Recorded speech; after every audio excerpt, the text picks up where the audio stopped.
தியானமும் ஆன்மீக வாழ்க்கையும். தெய்வ உபாசனை. தெய்வ உபாசனை என்பதன் பொருள் என்ன? இறைவனை பற்றிய நமது கருத்து என்ன? ஐரோப்பாவில் ஒரு பக்தர் என்னிடம், சுவாமிஜி, இறைவன் என்ற பெயரை தயவு செய்து கூறாதீர்கள். அப்படி கூறுவது இறைவன் என்பவர் வானத்தின் மேகங்களுக்கு அப்பால் எங்கோ சொர்க்கத்தில் அமர்ந்திருப்பவர், தான் விதித்த விதிகளை மீறுபவர்களை தண்டிக்க எப்போதும் விருப்பமுடையவர் என்றெல்லாம் நாங்கள் சிறு வயதில் எண்ணியிருந்ததை நினைவுபடுத்துகிறது. அதை என்னால் எண்ணியும் பார்க்க முடியாது என்று கூறினார்.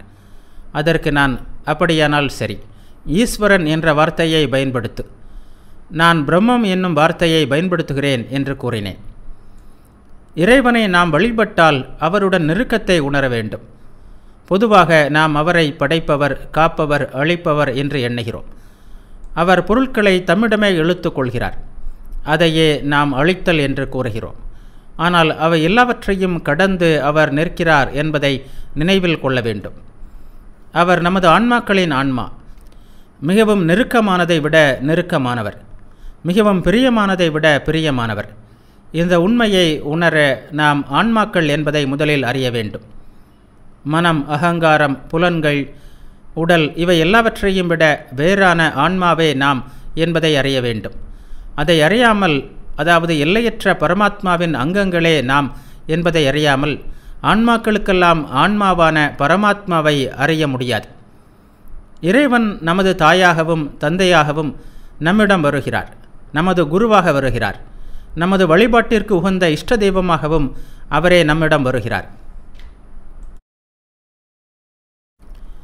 துவைத வேதாந்தத்தின்படி ஜீவாத்மாவும் பரமாத்மாவும் எப்போதும் வெவ்வேறானவை, ஆனால் எப்போதும் தொடர்புடையவை. நம்மில் பலரும் துவைதிகளாகவே நமது ஆன்மீக வாழ்க்கையை தொடங்க வேண்டும்.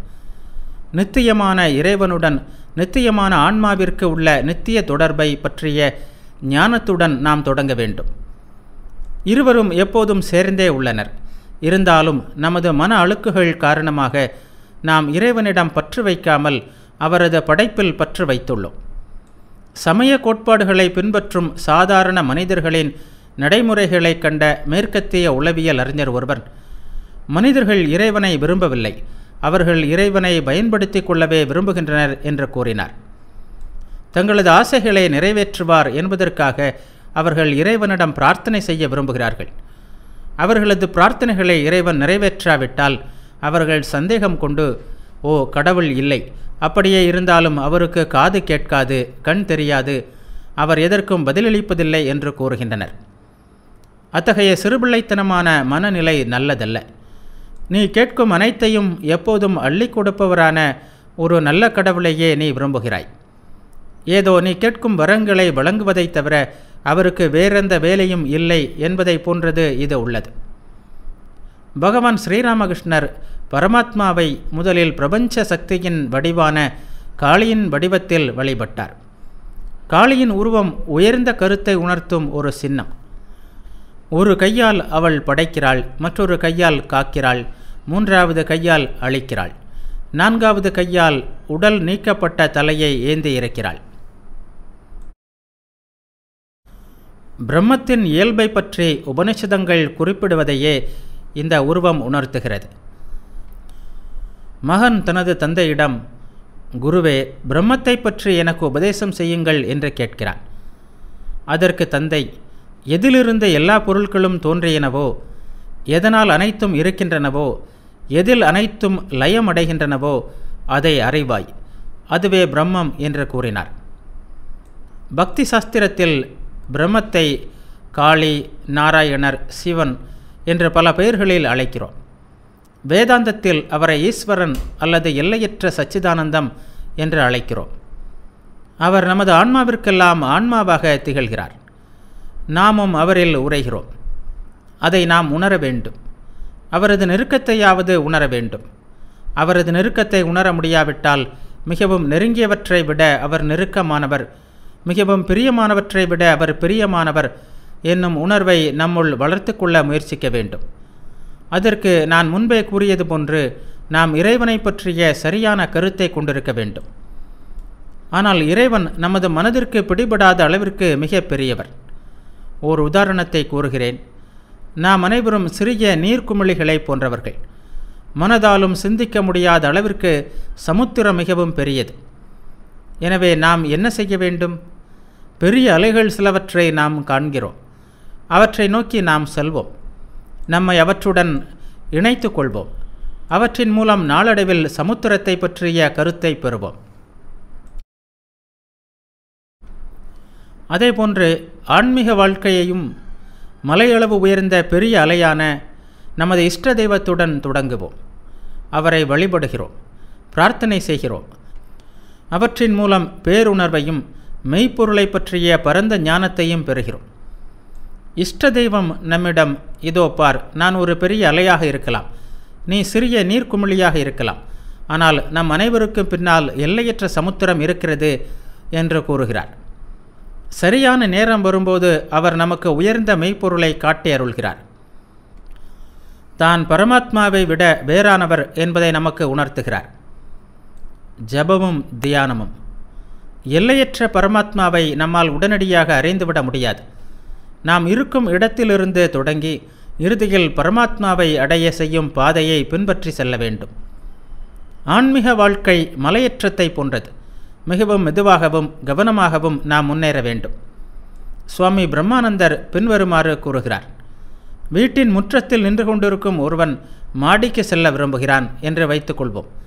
மாடிப்படியின் மூலம் ஒவ்வொரு படியாக ஏறி செல்லாமல் தன்னை தூக்கி எறிய அனுமதித்தால் என்னாகும்? அவனுக்கு பலமாக அடிபடும். அப்படித்தான் ஆன்மீக வாழ்க்கையிலும் நடக்கும். இரவோடு இரவாக பிரம்மஞானி ஆகிவிட வேண்டும் என்று எதிர்பார்க்காதே. எளிதானவற்றிலிருந்து தொடங்கு. இறை நாமத்தை ஜெபம் செய்தல் மிகவும் பயனுள்ள முதல் படி. ஆனால் கிளிப்பிள்ளையை போன்று அதை செய்யக்கூடாது. பதஞ்சலி கூறுகிறார், தஜ்ஜபக ததர்த்தக பாவனம்.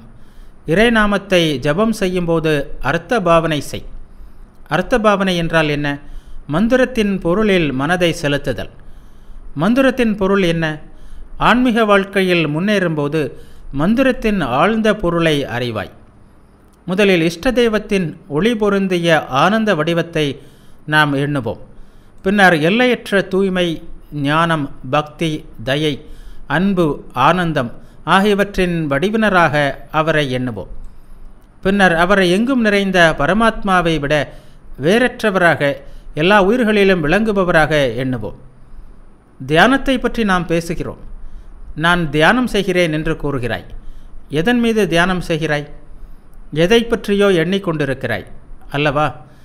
தியானம் என்ற சொல்லின் பொருள் அதுவல்ல. உயர் ஆன்மீக உணர்வு மையத்தில் உயர்ந்த ஆன்மீக லட்சியத்தின் மீது மனம் தொடர்ந்து செல்வதற்கு தியானம் என்று பெயர். இறைவனை பற்றி நினைக்கும்போது இறை சிந்தனையில் மூழ்கி விடுகிறாய். ஆனால் அத்தகைய நிலை திடீரென்று வந்துவிடாது. ஜெபம் அதை நோக்கிய ஒரு படி. இறைவனை நினைத்தபடியே இறை நாமத்தை ஜெபம் செய். அதனால் மனம் சற்று அமைதி அடைகிறது. ஜெபம் செய்யும் ஒலியும் நீங்கிவிடுகிறது. இறைவனை பற்றி நினைக்க நினைக்க உலகப் பொருட்களை விட இஷ்ட தேவதை மேன்மேலும் உண்மையாகி விடுகிறார். இயல்பாகவே மனம் அவரிடம் லயித்து விடுகிறது. படிப்படியாக இறைவனின் சாநித்தியம், பிரேமை, ஆனந்தம் ஆகியவற்றின் மீது ருசி ஏற்படுகிறது. இறைவன் நம்மிடம் நமது இஷ்ட தேவதை வடிவில், எல்லையற்ற சச்சிதானந்த பரமாத்மா வடிவில் வரலாம்.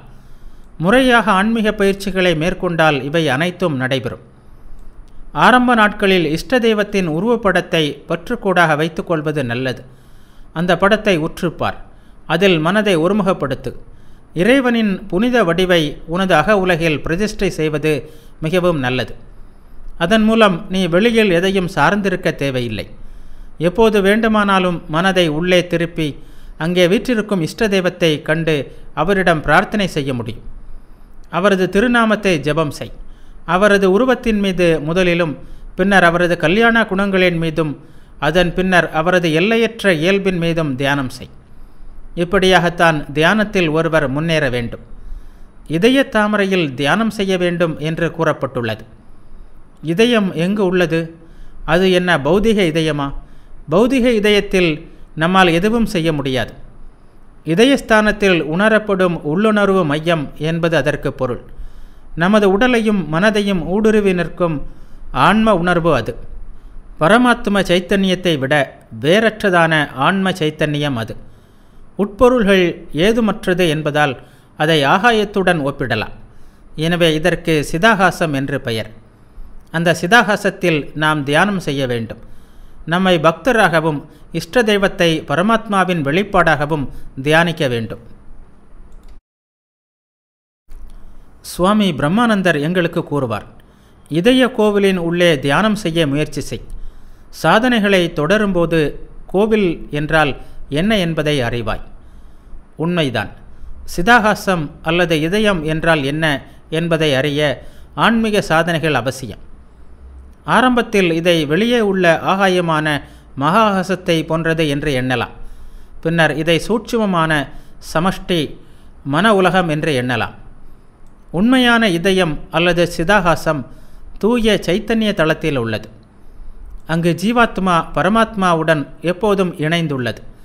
இதயத்தில் அந்த ஆகாயத்தில் இஷ்டதெய்வ தியானம் செய்ய வேண்டும். பதஞ்சலி மகரிஷியின் யோக சூத்திரத்திற்கு மீண்டும் வருவோம். அதில் நாம் எப்படி ஜபம் செய்ய வேண்டும் என்பதை அவர் கூறுகிறார். அதாவது தஜ்ஜபக ததர்த்த பாவனம்.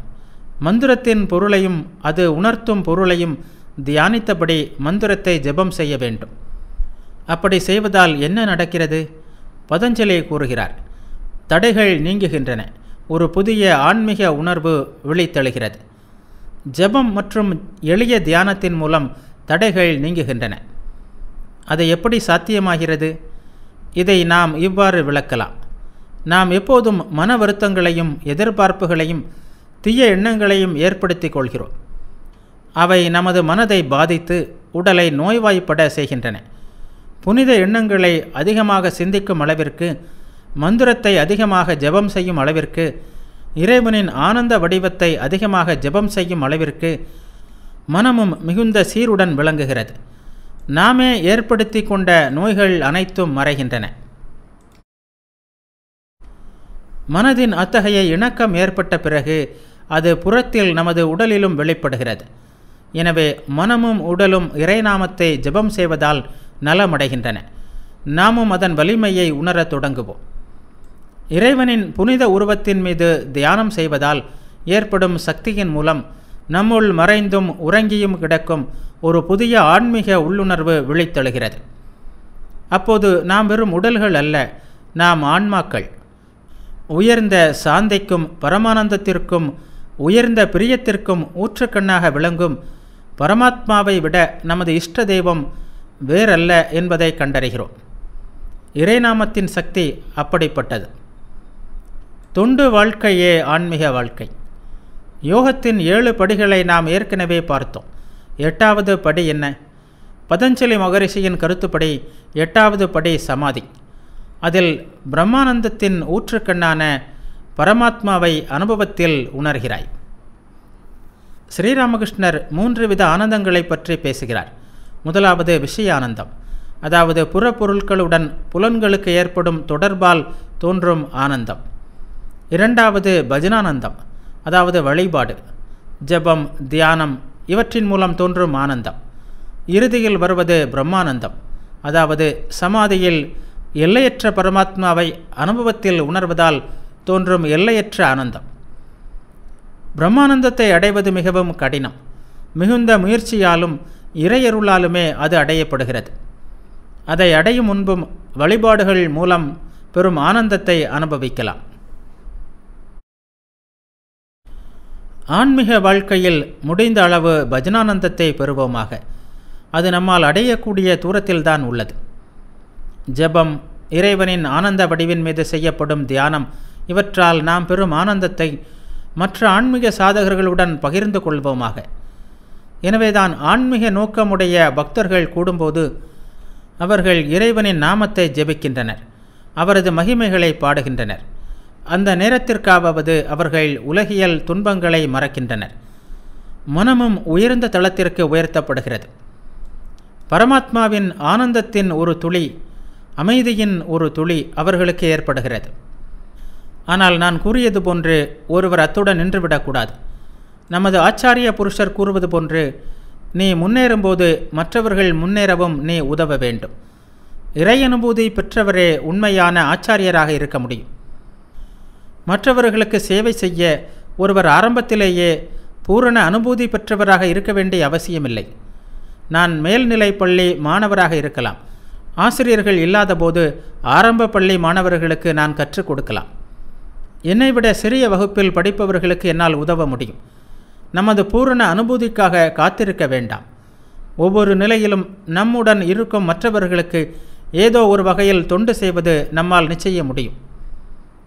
பகவான் ஸ்ரீராமகிருஷ்ணரின் உயர்ந்த சீடர்களின் திருவடிகளில் அமர்ந்து நாங்கள் கற்ற தார்மீக வாழ்க்கை எங்களுக்கு அகங்காரம் கொண்டவர்களாக இல்லாமல் எல்லோருக்குள்ளும் விளங்கும் இறைவனுக்கு தொண்டு செய்ய எங்களை அர்ப்பணிக்கும்படி கற்றுக் கொடுத்துள்ளது.